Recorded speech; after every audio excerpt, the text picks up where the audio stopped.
आपलं स्वागत आहे आयकॉन स्टील प्रस्तुत बिल्ड आयकॉन या उपक्रमामध्ये. आज आम्ही आलो परभणीमध्ये आणि माझ्या सोबत आहेत सिनियर इंजिनियर सुधाकर धामणेजी. त्यांच्याबद्दल सांगायचं म्हणजे 1995 पासून खरं तर त्यांनी या फील्डमध्ये अतिशय उत्तमरित्या कामाला सुरुवात केली. मग रेसिडेन्शियल प्रोजेक्ट्स असेल, कमर्शियल प्रोजेक्ट्स असेल, अशा वेगवेगळ्या प्लॅटफॉर्मवर ते अतिशय उत्तमरित्या काम करतात. सो त्यांच्या आजवरचा हा प्रवास अनुभव कसा होता या सगळ्याबद्दल आपण बिल्ड आयकॉन या प्लॅटफॉर्मवर त्यांच्याशी गप्पा मारणार आहोत. सर, स्वागत आहे तुमचं बिल्ड आयकॉन या प्लॅटफॉर्मवर. हा प्लॅटफॉर्मच आहे तुमच्यासारख्या अनुभवी नामवंत इंजिनियरसाठी, ज्यांच्याकडून आम्हाला ऐकायचे आणि पुढची पिढी जी येणार आहे या क्षेत्रातली त्यांना ते अनुभव आपले मार्गदर्शक ठरतील, ही चर्चा सकारात्मक होईल, हा सगळा विचार या प्लॅटफॉर्म मागचा आहे. सो गप्पांना आपण सुरुवात इथून करूया. ते म्हणजे तुमची शैक्षणिक पार्श्वभूमी कशी होती, म्हणजे तुमची शाळा कुठली होती, कॉलेज कुठलं होतं, आणि सगळ्यात महत्वाचं म्हणजे जेव्हा सिव्हिल इंजिनियर व्हायचं हे ठरवलं तर यामागची प्रेरणा किंवा प्रेरणास्थान कोण होतं ज्यांच्यामुळे तुम्ही या फील्डमध्ये आलात, काय सांगाल? आता ऍक्च्युअली माझं म्हणजे SSC पर्यंत शिक्षण हे ग्रामीण भागामध्ये झालं, पण तो त्यावेळेस कसं परभणी आणि हिंगोली जिल्हा हा एकत्र होता. त्यामुळे परभणी त्यावेळेस हा जिल्हा जरी असेल तर हिंगोली हा तालुका होता. त्याच्यामध्ये वरुड चक्रपाल नावाचं एक जे गाव होतं तिथं माझं म्हणजे प्रायमरी शिक्षण झालेलं आहे. आणि मग त्याच्यानंतरचं शिक्षण म्हणजे माध्यमिक आणि कॉलेज? माध्यमिक शिक्षणापर्यंत तिथं वरुडलाच झालेलं आहे. वरुड चक्रपाल तालुका आता सेनगाव आहे. आणि त्याच्यानंतर मग मी 12वीच्या नंतर मग मी काय केलं, अगोदर गव्हर्नमेंट पॉलिटेक्निक वाशिमला पॉलिटेक्निक केलं सिव्हिल.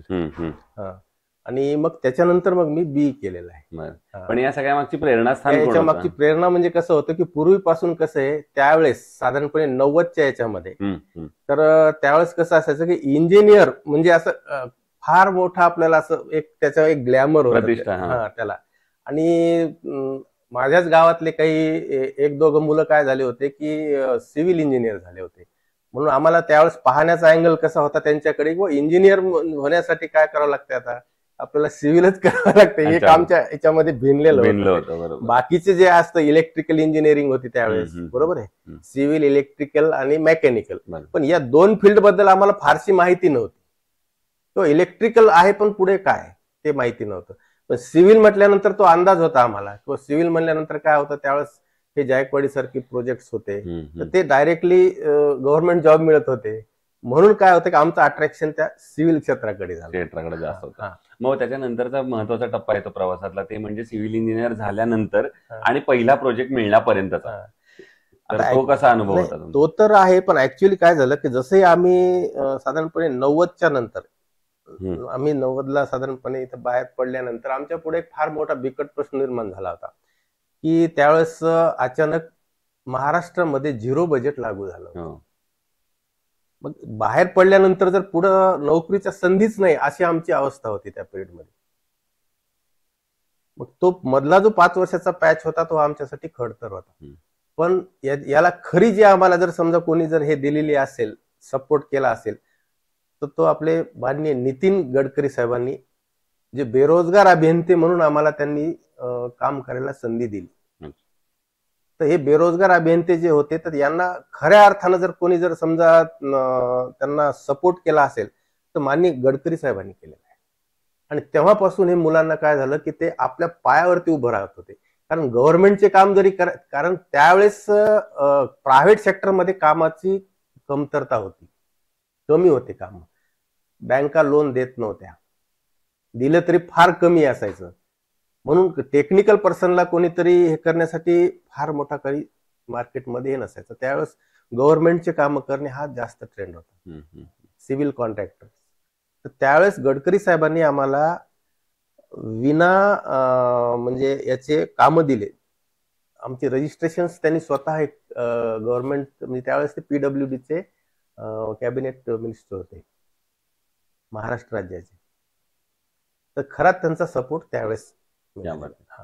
सो आता काही तांत्रिक प्रश्नांकडे येऊया. त्यातला पहिला प्रश्न असा, तुम्ही या भागात इतके वर्ष आता काम करताय, त्यामध्ये तुम्ही एक दुवा कायम बघितला असेल, तो म्हणजे कामगार आणि कामगारांमध्ये पण अकुशल कामगार. तर अशा अकुशल कामगारांबरोबर काम करणं हे कितपत धोकादायक आहे असं तुम्हाला वाटतं, आणि तुम्ही कशी ती परिस्थिती हाताळता? ते अकुशल कामगाराबाबतीत कसं होतं की कामाच्या क्वालिटीमध्ये फार फरक पडतो. कारण अकुशल कामगारांना टेक्निकल माहिती नसल्यामुळे ते त्यांचा एक रॅन्डमली हे वापरायच्या मागे असतात. त्यांना आपण जर समजून जरी सांगितलं तरी पण त्यांचा एक ट्रेंड असतो की असं असं करत असतात. मग प्रोजेक्ट चेंज झाला की अकुशल कामगाराचं कसं असतं, त्यांच्या माइंडमध्ये ते सेट असतं झालेलं.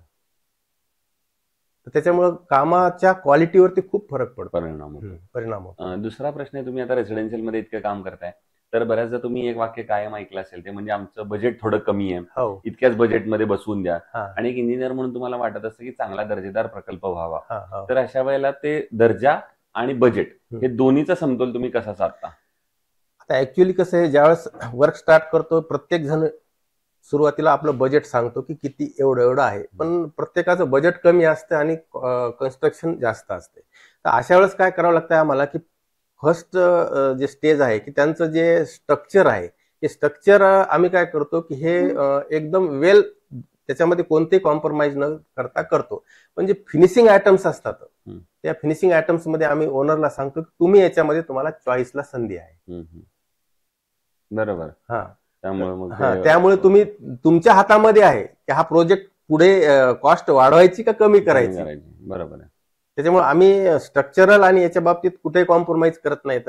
आणि ज्यावेळेस फिनिशिंग आयटम स्टार्ट होतात त्यावेळेस आम्ही त्यांना सांगतो तुमचे महत्वाचे जे आहे ते अगोदर करा, काही आयटम जर राहिले तर तुम्ही नंतर करू शकता. बरोबर.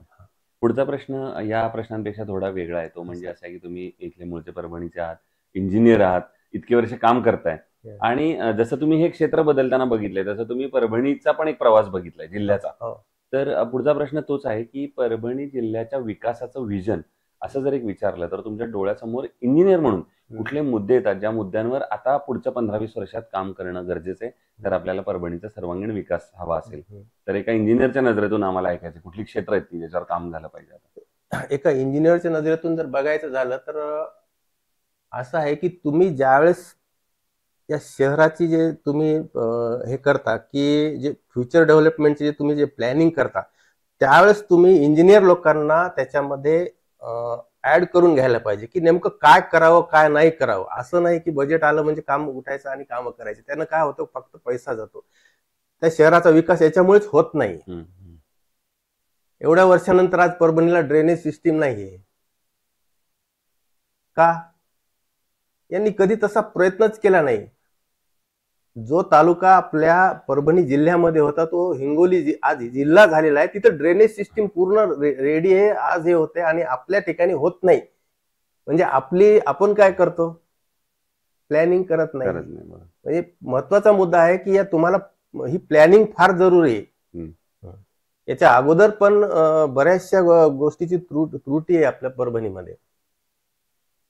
सर्व्हिस रोड नाही तर त्याच्यामुळे ऍक्सिडेंटचं प्रमाण खूप वाढतंय.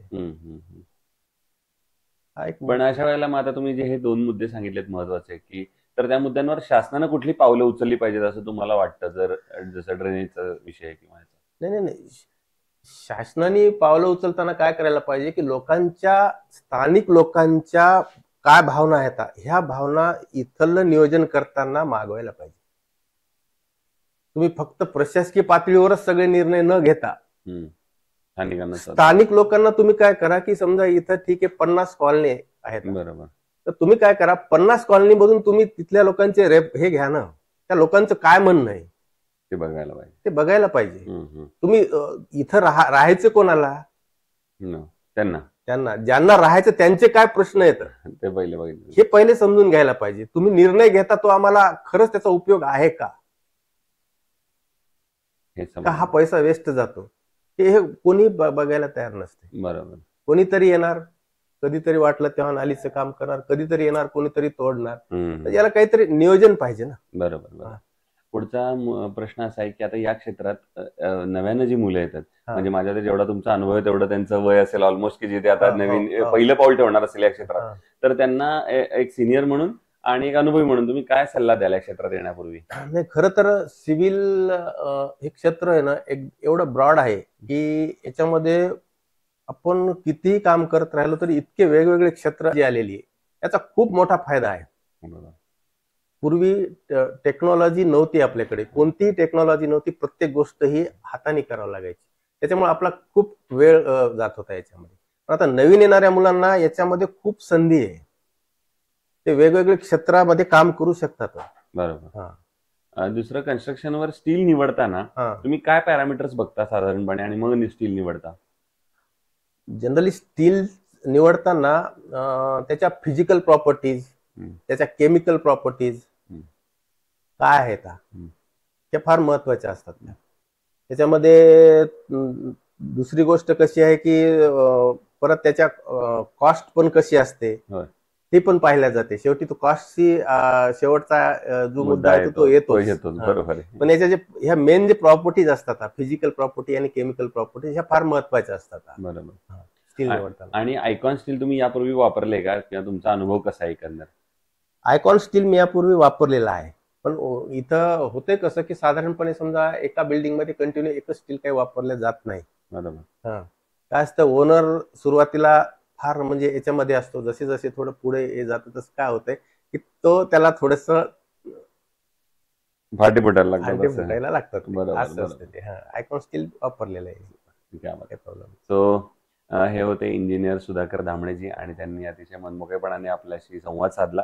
आणि मला अगदी माहिती आहे की जेव्हा माणूस 25-30 वर्ष एखाद्या क्षेत्रात काम करत असतो तेव्हा त्यांच्याकडे सांगण्यासारखे तेवढ्याच गोष्टी असतात, अनुभव असतात, ते काही मिनिटात सांगणं अवघड आहे. पण तरी सुद्धा सर तुम्ही आलात आणि आमच्याशी इतक्या गप्पा मारल्यात. भविष्यात सुद्धा असेच उत्तमोत्तम आयकॉनिक प्रोजेक्ट तुमच्या हातून घडावेत याच आयकॉन स्टील तर्फे मनपूर्वक शुभेच्छा.